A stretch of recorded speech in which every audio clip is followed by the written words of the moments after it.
Good morning, this is Jack from Charles in the Markets, and this is the pre-market webinar for the morning of Friday, the 20th of March. My disclaimer, I do this for educational purposes only. I'm here to share my technical analysis with you. I hope you can take some of what I'm doing and learn from it, transfer it to your own charts, and not issue trading signals. This is a video for paying subscribers at Charting the Markets or Substack.com. It's published on YouTube after a delay of 24 hours. All right, well, what have we got this morning? Well, we've got an awful lot of buy signals. We've got one on ES, and hourly buy signals. This is, of course, we've got one on NQ. We've got one on, we haven't got one on RTY. We've got one on YM. We've got one on DAX. We've got one on ESTX, and we've actually got one on Nikkei as well. So out of the 7 I'm tracking, we've got 6 buy signals. This is, I have to say, this is obviously subject to news, and I have to say the news overnight is not that great, which is one reason, of course, that the market is currently down. But this tends to be an extremely good predictor of a rally. And I'm thinking, and of course, we've got OPEX today, and we obviously tend to see prices flatten out, but I'm leaning towards sideways or up today. So we will see how that goes. Do we have any potential bottoming patterns here? Yes, very nice little level bottom on ES here, that on a sustained breakback over 6,700 could get us back up into about the 67.75 area, possibly a test of the declining resistance currently in the 67.80 area. On NQ, there's a very nice looking little level bottom here too, and that could get us up potentially into 25.050 area. We haven't really got much in terms of the others, nothing really on RTY. We've got a little level bottom, smaller than the others, on YM here, that could potentially get us back up into maybe the 47.100 area. Little level bottom on DAX too. Pretty close to a little level bottom on ESTX. They can go a little lower, and nothing really on Nikkei, with an obvious open target down at a retest of this low. So I'm looking for a rally here. I'm not necessarily looking for a low, but we will see how that goes. I'm wondering. So we are pretty close to some big levels on the bigger picture charts and some targets. So let's have a look. Let's have a look at SPX, where we are getting pretty close to the head and shoulder target. We actually got within a few handles of it yesterday. I've got that in the 65.40 area, and we got almost down to 65.50. We will see, but I'm thinking we probably make that after a rally. It's possible we could make it before, and then in which case I'm wondering whether we might actually see a rally to make a right shoulder here when we reach this support, and well, that would be possible. Ideally, that would get down into about the 65.20 area. In terms of Dire, we have another head and shoulders. We are not as close to the target. I've got that in about the 450 area, and I've again got slightly above that in about the 456 area, a possible larger head and shoulder neckline where we could see a bounce. So these are 2 areas I'm going to be watching with particular interest. We've also got a pretty nice looking daily RSI 5 buy signal brewing on Dire. We have one of those also on SPX. I don't think we've got one on Qs. No, we don't.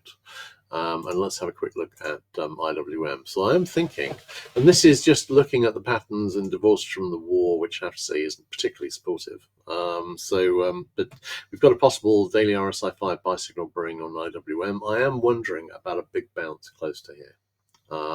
We will see how that goes. All right, let's have a look at the hourly and 15-minute charts. Nothing to see on the hourly, but if we're retesting the lows this morning, we could set up possible RSI 5 and RSI 14 buy signals, and it does look like we might make a lower low this morning. In terms of the 15-minute charts, not really an awful lot to see. In terms of the Qs, hourly charts, nothing, but we could set up buy signals on lower lows this morning. And nothing to see on the 15-minute on Dire. Again, lower lows this morning could set up possible RSI 14 and RSI 5 buy signals. So we have got scope to get quite a lot of positive divergence here. Not really a good match with the what I'm hearing from the war so far, but we would see. But there is reasonable amount of scope for a decent rally here. In terms of IWM, no current divergence or close to it on the hourly chart or the 15-minute chart. But we do have a potential larger double bottom here. I mean, if circumstances were different, I might be looking around for a significant low here. I don't think at the moment the war's looking particularly promising for that. And really, if this Iran was really going to go to hell, then it's really just in the starting process. So I'm a little hesitant to start looking for around for lows here, but we have got a couple of interesting setups. We'll see. And we do have, of course, still our RSI, daily RSI 5 buy signal on DAX, and we could have one. And we've got one on Nikkei as well. This could be joined potentially by daily RSI 5 buy signals if we had a strong enough rally on SPX and Qs and Dia, but in the absence of some good news on the war, I'm skeptical as to whether that would actually make a huge amount of difference. All right, great. Let's have a look at DX, where we had a sell signal yesterday. That's made target. This looks like a bull flag, and I'm thinking that's probably going to head back up again. ZB, we've got potential double bottom here, but this wasn't a lower low, and I'm thinking we may well see a retest. We're on a 60-minute buy signal, but that got pretty close to the possible near miss target, and then has been failing from there. ZN, we actually made the head and shoulder target yesterday, which I was pleased about. I posted that on Twitter. We've got a potential double bottom set up here, maybe. Looking at CL. CL, we've got a potential double top set up here, actually. I've got one thing I'm going to be introducing this weekend is I'm going to be adding Brent. And the reason is that like crude has been less affected than the others, because actually I didn't know this, but even though it's called Brent crude, and Brent of course was a big UK oil field, what the Persian Gulf is mainly producing in terms of oil is Brent crude. So this is why the prices have been far stronger here and on heating oil and on RBOB than they've been on CL. So I'm going to be introducing Brent crude to the others this weekend. Haven't worked that up yet, but CL, of course, is looking relatively good relative to the others. We could see a move down here. I'm not really seeing the news that might provide a basis for that. We've got a potential at the level top here, which could get us back down to the mid-80s. I suspect that would be a buy opportunity if we saw it. In terms of HO, this was the spike high on the 9th of March. We were significantly over it, and RBOB the same. Brent is not quite back up to that high, although I haven't actually I haven't worked that up yet, so I don't want to draw any conclusions from it. NG is still failing to get back up here. I was thinking that the Israeli attack on the Iranian big natural gas field and the Iranian attack from there, in response to the one on Qatar, because of course that's a big field which is actually jointly managed by Qatar and Iran. That I was thinking might give this a strong impetus upwards, but it hasn't so far. And natural gas, of course, we're into a seasonal area here where we don't tend to see it be particularly strong. We are obviously winter is over, so we shall see how that goes. All right, great. Let's have a look at GC. GC. I was talking about this in the bigger picture, and we seem to be going towards the lower low scenario, which I favoured. In which case, we're going to see a lower low under this low here. And this original bear flag will make the full target. Well, it wasn't really a bull flag on GC, but it was a flag on the others. And we should see lower lows. I'm not thinking we go an awful lot lower. But I'm thinking basically this is a bull flag forming on the bigger picture. On SI, has almost reached the retest this low here. Again, expect to see a bit lower. Palladium has gone lower, no longer looks like a bottoming pattern.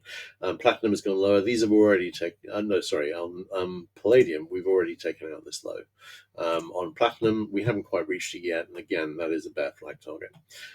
Looking at HG, HG finally made the triangle target here. Called that. I tweeted that out a couple of days ago. 6-minute buy signal is fixed, and we've been seeing a bit of a rally. Could be forming a little inverted head and shoulder here, I'm thinking. Not a lot to see on the currencies, really. Mainly just watching potential double bottom here on GBP USD. But I got to say, I'm still leaning towards the upside on US dollar, although I could be mistaken.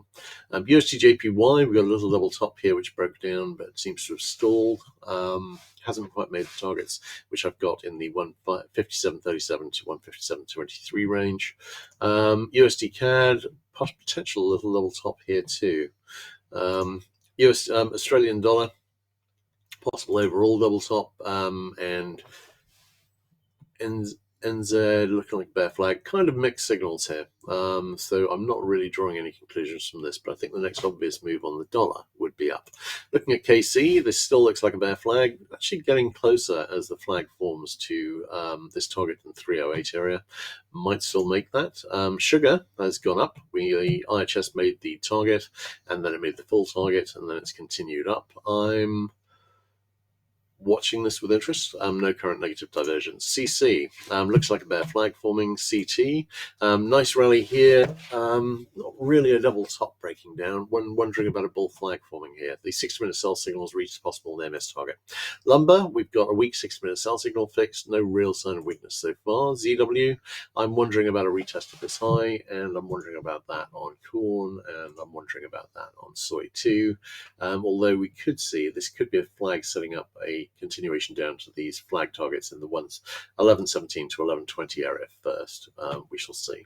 Looking at ZL, looks like a bull flag forming, setting up a retest of the high. Looking at live cattle, we've got what looks like a flag here, but it hasn't really broken up with any conviction yet. And lean hogs looks as though I was talking about this possible next leg down, and it looks like we're doing that without actually it being joined by live cattle.